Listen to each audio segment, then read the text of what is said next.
আসসালামু আলাইকুম ওয়া রাহমাতুল্লাহি ওয়া বারাকাতুহু। সূরা আত-তাকাসুর, এই সূরাটি মক্কায় নাজিল হয়েছিল। সূরা কাউসারের পরবর্তীতেই এই সূরা নাজিল হয়। ৮ আয়াত বিশিষ্ট সূরা তাকাসুর। এখান থেকে আমরা আলোচনা করার চেষ্টা করব ইনশাআল্লাহ। তাকাসুর শব্দের অর্থ হচ্ছে প্রাচুর্য বা ধন সম্পদ বৃদ্ধির জন্য পরস্পর প্রতিযোগিতা করা। এখানে এই অর্থ। মূলত যে সকল মানুষ দুনিয়ার জীবন পেয়ে ধন সম্পদ অর্জনে, ধন সম্পদ ও প্রাচুর্য বৃদ্ধির জন্য ব্যতিব্যস্ত হয়ে পড়েছে, আর এই কারণে আখিরাতের কথা ভুলে গেছে, তাদেরকে লক্ষ্য করে আল্লাহ তাআলা এই মেসেজটি দিয়েছেন। এই সূরাটি আমাদেরকে মেসেজ আকারে দিয়েছে, খুব গুরুত্বপূর্ণ। আমরা প্রতিনিয়ত সময় ক্ষেপণ করছি, পার করছি, এক একটা সেকেন্ড, এক একটা মিনিট, এক একটা ঘন্টা, এভাবে দিন রাত, সপ্তাহ, মাস, বছর শেষ হয়ে যাচ্ছে আমাদের জীবন থেকে। আর এটাই হচ্ছে আমাদের দুনিয়ার জীবন, যা আখিরাতের চিরস্থায়ী ব্যবস্থাপনা যেখানে আমাদের হবে, যেখানে সারা জীবন আমাদের থাকতে হবে, যে জীবনের লয় নাই, ক্ষয় নাই, যার কোনো শেষ নাই, সে জীবনের প্রস্তুতির জায়গা হলো দুনিয়া। প্রতিনিয়ত আমরা সময় পার করছি, কিন্তু আখিরাতের জন্য কতটুকু সময় পার করছি, কতটুকু সময় আখিরাতের আমল করতে পারছি, এ চিন্তা আমরা কয়জন করছি? গতকাল সারাটা দিন গেছে, এখানে যারা উপস্থিত আছেন তারা নিজেকে প্রশ্ন করুন যে গতকাল কি বিশেষভাবে আপনি আখিরাতের আমল নিয়ে ভেবেছেন? আজকের এই সময় পর্যন্ত হয়তোবা এমন সংখ্যায় অনেক বেশি হবে যে ভাবিনি। কিন্তু আবার অপরপক্ষে চিন্তা করুন যে আপনি ব্যবসায়ী হলে ব্যবসার বিষয়ে চিন্তা করেছেন কি এই একদিনের মধ্যে? কতটা চিন্তা করেছেন? যদি আপনি অন্য কোনো পেশাদারী ব্যক্তি হন, সেই পেশা নিয়ে আপনি কতটুকু ভেবেছেন? অর্থ নিয়ে, সম্পদ নিয়ে, বিভিন্ন বিষয়ে নিজেকে একটু চিন্তা করে জিজ্ঞাসা করবেন যে আমি এই সারাটা দিন গতকাল চলে গেছে, আমি আখিরাতের জন্য কতটুকু কি করলাম, কতটুকু ভাবলাম, আর দুনিয়ার জন্য কতটুকু সময় ব্যয় করলাম। তাহলে আমরা সবাই নিজেদের রিপোর্ট পেয়ে যাব। এটা ভাবতে হবে মুমিনকে। এই যে কথাটা বললাম, এই কথাগুলো যদি আপনারা এখন থেকে নিয়ে অ্যাপ্লাই করেন, চিন্তা করা, নিজের রেপুটেশন করা, নিজের রিপোর্ট নিজের কাছেই পেশ করা, এটা আজ থেকেই শুরু করুন। শুরু করবেন, একটা সুন্দর সময় আছে, সেটা হলো ঘুমানোর পূর্বে। সারা দিন পার করে রাত্রে যখন বিছানায় গেছেন, দোয়া পড়েছেন, হয়তো আরও আমল করেছেন, বিছানায় গেছেন, যাওয়া মাত্র ঘুম আসে না। বলে হুজুর ঘুম আসে না, রাত 1টা 2টা বেজে যাচ্ছে। তো আসবে না কেন? আপনি তো উঠবেন সকাল 9টায়, সকাল 9:30টায়। ঘুম তো সকালবেলায় প্র্যাকটিস করে ফেলেছেন, তো আপনার ঘুম কেন 11টায় হবে, 10টায় হবে? তো আপনারা আল্লাহ রাসূলের সুন্নাহ কি? তিনি এশার সালাত পড়ে কথা বলাকে অপছন্দ করতেন। আমরা তো কোথায় আছি? হাদিস পালন করতে পারি না, সুন্নাহ মানতে পারি না, যার কারণে যত সমস্যা। তো বিছানায় যেয়ে যারা তাড়াতাড়ি যাবেন বা দেরিতে যাবেন, বিছানায় যেয়ে কিন্তু ঘুম আসে না, ওই সময়টা একটু সারাদিনের রিপোর্ট নিজের কাছে পেশ করেন যে আমি আজকের সারাদিন ফজর থেকে নিয়ে কি কি করেছি, কতটা অন্যায় করেছি, কতটা ভালো কাজ করেছি, কতটা নেকির কাজ করেছি, এই বিষয়গুলো নিজের কাছে রিপোর্ট করুন। দেখবেন আপনার সমস্যাগুলো চিহ্নিত হবে, আপনি সতর্ক হতে পারবেন। আপনি নেকির ব্যাপারে যখন স্মরণ করতে পারবেন যে আজকে এই ভালো কাজগুলো করেছি, তখন আরও উদ্বুদ্ধ হতে পারবেন পরবর্তী দিনে। তো সময় কিন্তু আমাদের চলেই যাচ্ছে, এর মধ্যে যদি সতর্ক হতে না পারেন, তাহলে দেখবেন দুর্ভাগ্য কপাল নিয়ে আমাদেরকে পৃথিবী থেকে বিদায় নিতে হবে। নাউযুবিল্লাহ। সবাই নিজের বয়সের দিকে তাকিয়ে দেখুন, 50 হয়েছে, বলে কয়দিন, 60 হয়েছে কয়দিন, ছোটবেলায় প্রাইমারিতে স্কুলে গেলাম, এই তো খেলাধুলা করলাম, এই তো পড়ালেখা করলাম, এই তো সবার কাছে এই তোই মনে হবে। আল্লাহ রাসূল সাল্লাল্লাহু আলাইহি ওয়াসাল্লাম বলছেন যে আখিরাতের তুলনায় দুনিয়ার হায়াতটা হচ্ছে এরকম যে সমুদ্রের মধ্যে আঙ্গুল চুবাও, আঙ্গুল প্রবেশ করো, এরপরে তোলো, আঙ্গুলের সাথে যতটুকু পানি উঠে এসেছে সেটা হচ্ছে দুনিয়ার জীবন। আর যে বিশাল অথই সমুদ্র, সমুদ্রের পানি যার সীমানা খুঁজে পাওয়া যায় না, এটা হচ্ছে আখিরাতের জীবন। সুবহানাল্লাহ। আল্লাহ নবী সাল্লাল্লাহু আলাইহি সাল্লাম এই কথা বলছেন। সুতরাং এখান থেকে শিক্ষা নিতে হবে। 60 বছর পেয়ে গেছেন, দুনিয়ার হায়াত পূর্ণ হয়ে গেছে। আল্লাহ রাসূল সাল্লাল্লাহু আলাইহি সাল্লাম বলছেন, আমার উম্মতের 60 বছর হলেই পূর্ণ হয়ে গেল দুনিয়ার হায়াত। আর সাধারণত বয়স হবে 60 থেকে 70-এর মধ্যে। অনেকেই 70 ক্রস করেছেন, এটা আপনি আল্লাহর পক্ষ থেকে বিশেষভাবে পেয়েছেন। কিন্তু আল্লাহর নবী সাল্লাল্লাহু আলাইহি সাল্লামের ভাষ্য অনুযায়ী আমরা 60 বছর পেলে দুনিয়ায় আমল করার জন্য, আখিরাতকে নিশ্চিত করার জন্য, আখিরাতের মুক্তি নিশ্চিত করার জন্য 60 বছর যথেষ্ট সময়। সুতরাং আমরা যে যে বয়সে উপনীত হয়েছি সেখান থেকেই সতর্ক হই এবং আখিরাতের চিন্তা করে আমল করে যাই। আল্লাহ তৌফিক দান করেন, আমিন। আল্লাহ রাব্বুল আলামিন সূরা আত-তাকাসুরে খুব সাবধান করে বলেছেন, স্মরণ করিয়ে দেওয়ার চেষ্টা করেছেন মানুষকে যে তোমাদের এই দুনিয়ার সামান্য জীবন পেয়ে, দুনিয়ার ধন দৌলত, দুনিয়ার আরাম আয়েশ, সুখ স্বাচ্ছন্দ্য, এগুলো নিয়ে ব্যস্ত হয়ে যেও না। আল্লাহ বলছেন, আল্লাহাকুমুত তাকাসুর, হে মানুষ, তোমাদের মধ্যে যারা সম্পদের প্রাচুর্য বৃদ্ধি নিয়ে প্রতিযোগিতা করছো, যারা সম্পদকে বাড়ানোর জন্য লোভ লালসা নিয়ে সবসময় ব্যস্ত আছো, তোমাদেরকে মূলত আখিরাতের কথা, এই লোভ, এই লালসা আখিরাতের কথা ভুলিয়ে রেখেছে, গাফিল করে রেখেছে। আল্লাহ নবী সাল্লাল্লাহু আলাইহি ওয়াসাল্লাম বলছেন, যখন বান্দা দুনিয়ার দিকে এক ধাপ দিবে, ওই ধাপটা আখিরাতের দিকে কমে যাবে। অপরপক্ষে যখন বান্দা দুনিয়ার দিকে এক ধাপ দিবে, তখন আখিরাতের দিকে কমে যাবে। আর আখিরাতের দিকে ধাপ দিলে দুনিয়ার দিকে কমে যাবে। সময় একটাই আপনার জন্য ফিক্সড। কতটুকু সময় বরাদ্দ দিয়েছেন আল্লাহ ভালো জানেন। ওই সময়ের মধ্যেই আপনি যতটা ধাপ দিবেন আখিরাতের দিকে, ততটা ধাপ দুনিয়ার দিকে কমে যাবে। ওই সময়টা আর হবে না। এক ধাপ দিতে 2 সেকেন্ড লেগেছে, ওই 2 সেকেন্ড আর ফিরে পাবেন না। এর মানে হলো আখিরাতের আমল করতে যদি আপনার সময় ব্যয় হয়, তাহলে ওই সময়টা আপনি হয়তো দুনিয়ার দিকে খরচ করতেন, সেটা আর হবে না। ঠিক দুনিয়ার জন্য যদি আপনি 1 ঘন্টা ব্যয় করে থাকেন, ওই 1 ঘন্টা আর আখিরাতের জন্য হবে না, কোনোভাবে ফিরে পাবেন না। আল্লাহ নবী সাল্লাল্লাহু আলাইহি সাল্লাম কত সুন্দরভাবে আমাদেরকে বোঝানোর চেষ্টা করেছে।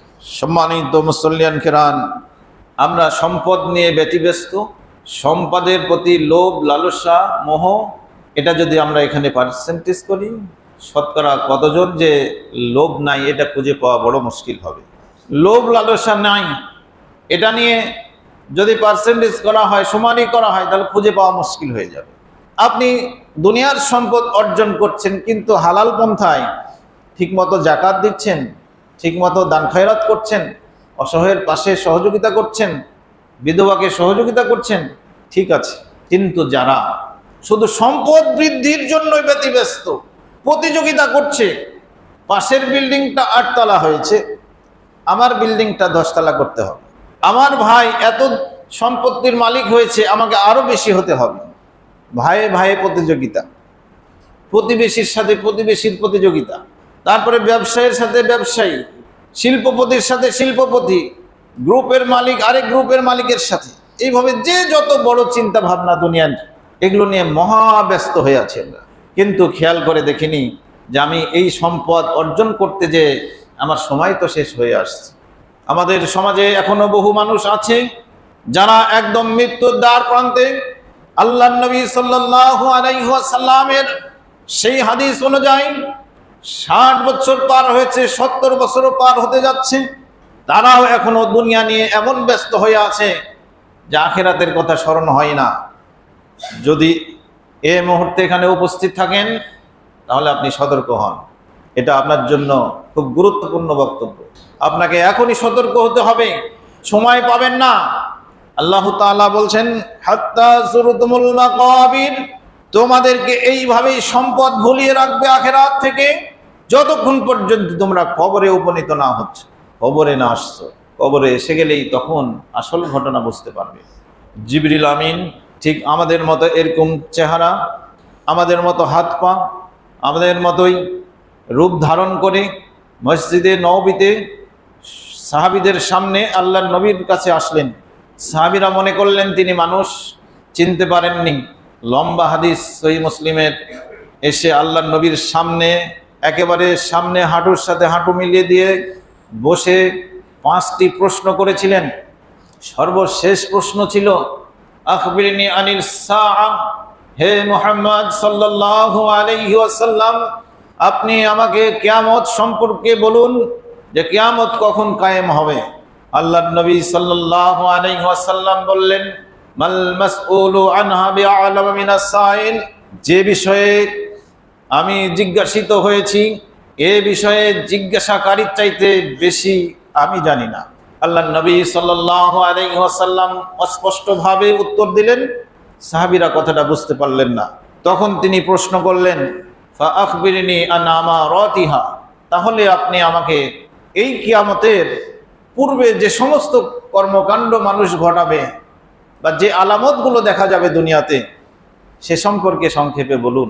তিনি সেখানে বলেছিলেন, ওয়ান তারাল হুফাতাল উরাতাল আলাতা রিয়া আশ-শাই ইয়াতাতাওয়ালুনা ফিল বুনিয়ান, আপনি দেখতে পাবেন কিয়ামতের পূর্বে, কিয়ামত যখন মানুষের সন্নিকটে হবে, দুনিয়া ধ্বংসের সময় হয়ে আসবে, তখন আপনি দেখতে পাবেন যে এক সময় যারা খালি গায়ে খালি পায়ে রাস্তায় চলেছে, মানুষের ছাগল চড়িয়েছে, রাখাল কর্মচারী ছিল, তারা অনেক সম্পদের মালিক হয়ে যাবে। হঠাৎ করে তারা অনেক সম্পদ অর্জন করবে অবৈধ পন্থায়। ওয়ায়াতাতাওয়ালুনা ফিল বুনিয়ান, আর তারা বড় বড় উঁচু উঁচু বিল্ডিং করবে, অনেক উঁচু উঁচু বিল্ডিং করবে, একজন আরেকজনের সাথে প্রতিযোগিতায় মত্ত হবে। এটা কিয়ামতের একদম নিকটতম একটি অন্যতম নিদর্শন। আজকে মিলাম এই হাদিসটাকে, সহিহ মুসলিমের হাদিস, বর্তমান সমাজের সাথে মিলিয়ে দেখুন। রাজশাহী শহরে 10 বছর আগে কয়টা উঁচু বিল্ডিং ছিল আর এখন কয়টা হয়েছে, আর কারাই বা করছে? যারাই করছে তারা বেশিরভাগই কি হালাল পন্থায় উপার্জন করেছে? আপনারা এখন সমাজে দেখে নিন, হাদিসের সাথে হুবহু মিলে যাচ্ছে। আমরা সেই জামানায় আছি, আমরা সেই যুগে বাস করছি যে সময় একদম নিকটবর্তী, দুনিয়া ধ্বংসের নিকটবর্তী আমরা এই সময়ে আছি। আল্লাহ যেন আমাদেরকে এই সমস্ত ফিতনা ফাসাদ থেকে হেফাজত করেন, আমিন।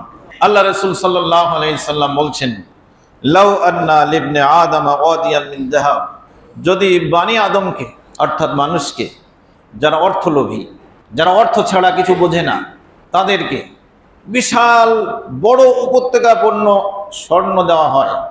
উপত্যকার কথা বলা হয়েছে, ছোটখাটো মাঠ নয়, রাজশাহী কলেজের মতো মাঠ নয়, বিশাল বড় উপত্যকাপূর্ণ স্বর্ণ দেওয়া হবে, তাকে মালিক বানিয়ে দেওয়া হবে। সে পুরোটাই দখলে নেবে আর আকাঙ্ক্ষা করবে, আমি যদি এরকম আরো 2টো উপত্যকা পেতাম। নাউযুবিল্লাহি মিন যালিক। তো মানুষের মুখ বন্ধ হবে না, এই চাওয়ার মুখটা, যার মধ্যে লোভ লালসা আছে, যারা সম্পদের প্রাচুর্য করতে চায়, তাদের মুখ বন্ধ হবে না। ইল্লা তুরাব ওয়ালাই ইয়ামলা ফাহু ইল্লা তুরাব, মাটি ছাড়া অর্থাৎ কবরের মাটি ছাড়া তাদের মুখ বন্ধ হবে না কবরে না যাওয়া পর্যন্ত। আর কিভাবে বোঝাবেন আল্লাহর নবী? এর চাইতে আর স্পষ্ট ভাষা হতে পারে না, এর চাইতে বোধগম্য কথা আর হতে পারে না।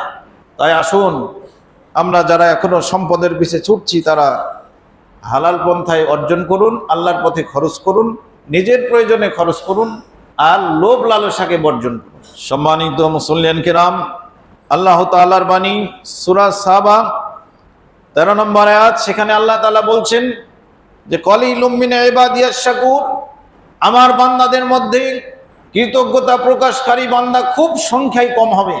আমি যে নাজ নিয়ামত দিয়েছি, আমি যে তাদেরকে রিজিক দিয়েছি, এতে করে তারা আমার শুকরিয়া করবে, এর সংখ্যাটা খুব কম হবে। আল্লাহ রাসূল সাল্লাল্লাহু আলাইহি সাল্লাম বলছেন, শুকরিয়া করতে চাও, যদি আল্লাহর শুকরিয়া করতে যাও, উনদুরু ইলা মান হুয়া আসফালা মিনকুম, তাদের দিকে তোমরা লক্ষ্য করো যারা তোমার চাইতে নিম্ন স্তরে অবস্থান করছে। ওয়ালা তানদুরু ইলা মান হুয়া ফাওকাকুম, তাদের দিকে লক্ষ্য করো না সব সময় যারা তোমাদের চাইতে উঁচু স্তরে আছে, তোমাদের চাইতে সম্পদের দিক থেকে বেশি আছে, সুস্থতার দিক থেকে বেশি আছে, নেয়ামত রাজি ভোগ করার দিক থেকে বেশি আছে, তাদের দিকে তাকায়ও না। তাকাও তোমার চাইতে কার কম আছে, তোমার চাইতে কে অসুস্থ বেশি আছে, তার দিকে তাকাও। অনেক সময় আমরা দীর্ঘদিন সুস্থ থাকলে অনেক রকম কথা বলে ফেলি, যেগুলো নাশুকরি হয়ে যায়। যতদিন যাবৎ অসুস্থতায় ভুগছি, আল্লাহ আমাকে সুস্থ করছে না, এইভাবে কথা বলতে নেই। কারণ দেখবেন আপনি কথা বলতে পারছেন, অনেক মানুষ আপনার কম বয়সে কথাই বলতে পারছে না। আপনি উঠে বসতে পারছেন, আরেকজন শুয়ে থেকে উঠতে পারে না। তাদের দিকে তাকাতে হবে, তারাও মানুষ। আল্লাহ নবী সাল্লাল্লাহু আলাইহি সাল্লাম বলছেন যে তাহলে আজদার, এটা তোমার জন্য মানে সবচেয়ে উত্তম পন্থা হবে যে তুমি আল্লাহর শুকরিয়া করতে পারবে। আল্লাহর শুকরিয়া করার জন্য এটাই উত্তম পন্থা। সম্মানিত মুসল্লিয়ান কিরাম, দুজন ব্যক্তি সম্পর্কে আল্লাহর নবী বললেন যে দুজনের পিপাসা কখনো মিটবে না। দুইজনের পিপাসা কখনো মিটবে না। একটা হচ্ছে জ্ঞান পিপাসু, যে জ্ঞানের পিপাসা যার লেগেই থাকে, সবসময় জ্ঞান অর্জন করতে চায়, তার জ্ঞান পিপাসা মিটবে না, এটা ভালো, আলহামদুলিল্লাহ। আরেকটা হলো অর্থ পিপাসু, দুনিয়ার সম্পদের পিপাসা লেগেই থাকে, লোভ লালসা লেগেই থাকে, তারও এই লোভ লালসা মিটবে না, যত সম্পদ হোক তার। সম্পদ দিয়ে যদি পিপাসা নাই মিটবে, তাহলে কেন সম্পদের পিছিয়ে অত ছুটবেন? হাদিসটি হাকিম থেকে বর্ণিত হয়েছে। আল্লাহ নবী আরো সুন্দর করে বললেন যে লাইসাল গেনা আন কাসরাতিল আরদ, যার অনেক সম্পদ আছে সে আসলেই ধনী নয়। ওয়ালাকিন্নাল গেনা গেনান নফস, যার অন্তর ধনী, যার অন্তরটা আল্লাহ অনেক বড় করেছেন কিন্তু সম্পদ অত দেননি, সেই প্রকৃত ধনী। এটা বা কেমন কথা? কত মানুষ আছে, অনেক রিক্সা চালকও দেখা যায়, রিক্সা চালকরা সারাদিন পরিশ্রম করে দান খয়রাত করছে, এবং বোঝাও যায় যে কোনো মানুষ দেখানোর জন্য করছে না, খাস আল্লাহর খুশির জন্য সে করছে। সে জানে যে দান করতে হবে সকল অবস্থায়, তাই করছে। অনেক মানুষ আছে যে তার লক্ষ লক্ষ টাকা দান করার মতো সামর্থ্য নাই, কিন্তু মনের ইচ্ছা আছে যদি আমি পাই দিয়ে দেব, যদি আমার আল্লাহ সামর্থ্য দেয় দিয়ে দেবো। এটা হলো আসল ধনী। কোটি কোটি টাকা লেনদেন করছেন, কত টাকা আছে ব্যাংক ব্যালেন্স জানেন না, অমুক ব্যাংকে কত আছে, অমুক ব্যাংকে কত আছে, এটা জানেন না, কিন্তু লক্ষ টাকা দান করতে পারেন না, এটা আসল ধনী নয়। প্রয়োজনে দান করতে হবে ইসলামের পথে, আল্লাহর খুশির জন্য, আল্লাহর দ্বীনের জন্য। সম্ভবত আপনারা আলোচনা শুনছেন বা এই যে মসজিদ মাদ্রাসা নিয়ে কথা উঠছে, আমি মসজিদ মাদ্রাসার উদ্দেশ্যে আজকে বলছি না, যে এই মসজিদটা আর মাদ্রাসা 62 সাল থেকে মসজিদ শুরু হয়েছে, চলছে, সেই বিল্ডিং চলছে, মানুষের পরিসর বাড়ছে। আজকে কোনোরকম 3 তলায় ছাউনি দিয়ে নামাজের ব্যবস্থা করা হচ্ছে, কালকে সেটা তাও সম্ভব হবে না। 3 শেডের ওপর তো আর বিল্ডিং করা যাবে না। বিল্ডিং করার প্ল্যান চলছে, বর্তমান কমিটি তারা চেষ্টা করছেন। আপনারা সবাই একযোগে এগিয়ে আসবেন, নিজেদের প্রতিষ্ঠান ভেবে। আল্লাহর ঘর আর ওই পাশে হচ্ছে এই ঘরকে টিকিয়ে রাখার জন্য রাসূলের সুন্নাহ মোতাবেক মাদ্রাসা। সুতরাং এটার কার্যক্রম যখন শুরু হবে আপনারা খোলা মনে এগিয়ে আসবেন, ইনশাআল্লাহ শুরু হবে। আপনাদের সহযোগিতা দরকার, আর আন্তরিকতা, দোয়া, সব কিছু দরকার। কেউ এককভাবে এগুলো করতে পারবে না। অনেক অর্থ দিয়েছে, আল্লাহ তৌফিক না দিলে হবে না, সেই বিষয়টা খেয়াল রাখবেন। আর একটি হাদিস বলে আমরা শেষ করবো ইনশাআল্লাহ। আল্লাহ রাসূল সাল্লাল্লাহু আলাইহি সাল্লাম আবু হুরায়রাকে লক্ষ্য করে বলছেন, আবু হুরায়রা, মনোযোগ দিয়ে শুনবেন, আবু হুরায়রা কুন ওয়ারিয়ান, তুমি আল্লাহ ভীরু হও, তুমি আল্লাহকে ভয় করে চলো। তাকুন আ'বুদান নাস, যদি পারো তাহলে মানুষের মধ্যে সবচাইতে তুমি বড় আবেদ ব্যক্তি হতে পারবে, ইবাদত গুজার বান্দা হতে পারবে। আল্লাহকে ভয় করতে হবে, যদি পারি অটোমেটিক আমল বেড়ে যাবে। আল্লাহকে যত ভয় করবেন তত আপনার আখিরাতের আমল বেড়ে যাবে, তখন তুমি বড় ইবাদত গুজার ব্যক্তি হতে পারবে। তারপরে তিনি উপদেশ দিচ্ছেন, ওয়াকুন খানিয়ান, তুমি অল্পেই তুষ্ট থাকো, সন্তুষ্ট থাকো, আল্লাহ যা দিয়েছেন তাতেই তুমি সন্তুষ্ট থাকো যদি পারো। তখন নাশকরান নাস, তাহলে সবচাইতে কৃতজ্ঞ বান্দা হতে পারবে। দেখেন কত সুন্দর কথা। ওয়া আহিব্বালিন নাস মা তুহিব্বু লিনাফসিক, তুমি মানুষের জন্য তাই পছন্দ করবে, ভালোবাসবে যেটা নিজের জন্য করে থাকো। তখন মুমিনান, তাহলে তুমি প্রকৃত মুমিন হতে পারবে। অপর মুসলিম ভাইয়ের জন্য আমি তাই পছন্দ করছি যা নিজের জন্য করি। যদি করতে পারি তবে আপনি প্রকৃত মুমিন হতে পারবেন। ওয়া আহসিন মান জাওয়ারাকা, আর তোমার প্রতিবেশীদের সাথে সুন্দর আচরণ করো, ভালো ব্যবহার করো, তাহলে কি হবে? তাকুন মুসলিমান, প্রকৃত মুসলমান হতে পারবে। যতগুলো কথা এসেছে এখানে, আরো কিছু কথা বাকি আছে। এই কয়টা কথা যদি আমাদের সমাজে এখন থেকে বাস্তবায়ন হয়ে যায়, তাহলে এত মানে সমাজ কল্যাণমূলক কাজের কোনো দরকার হবে না। একটা হাদিসই যথেষ্ট হয়ে যাবে। আপনি মানুষের হিতাকাঙ্ক্ষী হবেন, আপনার দ্বারা ক্ষতি হবে না কারো। আপনি প্রতিবেশীর সাথে ভালো ব্যবহার করবেন, আপনার প্রতিবেশীও আপনার সাথে ভালো ব্যবহার করবে, দ্বন্দ্ব থাকবে না, ইত্যাদি। এরপরে সর্বশেষ কথা বলছেন যে ওয়াকিল্লাদ দাহকা ফাইন্না কাসরাতাদ দাহকি তুমিতুল কলব, তুমি দুনিয়াতে কম করে হাসবে। এই যে আমরা খুব হাসি মজাক আনন্দ ফুর্তি নিয়ে থাকি, হা করে হাসতে থাকি অনর্থক, যে হাসির কোনো মানে নাই, যে হাসির কারণে আরেকজন কষ্ট পায়, যে হাসির কারণে আপনার সমাজে গন্ডগোল লেগে যায়, যে হাসির কোনো অর্থ নাই, অনর্থক হাসো না, এটা কম করে হাসো। কারণটা আল্লাহর নবী বলে দিয়েছেন যে তুমিতুল কলব, বেশি হাসলে অন্তর মনে যাবে, পরকালের কথা স্মরণ হবে না, আল্লাহর ভয়ের কথা স্মরণ হবে না, ইবাদতের কথা স্মরণ হবে না। তুমি ওই হাসির মধ্যে শয়তান তোমাকে কোন ফাঁসিতে দিবে এটা তুমি বুঝতে পারবে না। এই হাদিসটাকে আমরা আমল করবো ইনশাআল্লাহ। হাদিসটি ইবনে মাজাহ থেকে বর্ণিত হয়েছে।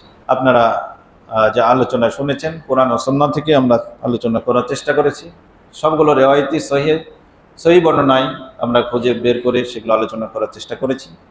আপনারা সবাই আমল করার চেষ্টা করবেন। আলোচনা শোনার আগে নিয়াত রাখবেন, আজকে যা আমি নতুনত্ব পাবো, যা আমার আমল নাই, সেটাতে আমি আমলে নিয়ে আসবো, আমল করবো ইনশাআল্লাহ। আল্লাহ আমাদেরকে দুনিয়ার এই লোভ লালসা মোহ যেটা আখেরাতকে ভুলিয়ে দিবে, আখেরাত থেকে আমাদেরকে দূরে রাখবে, সেটার থেকে যেন আমরা বেঁচে থাকতে পারি। আল্লাহ আমাদের সবাইকে সে তৌফিক দান করেন, আমিন।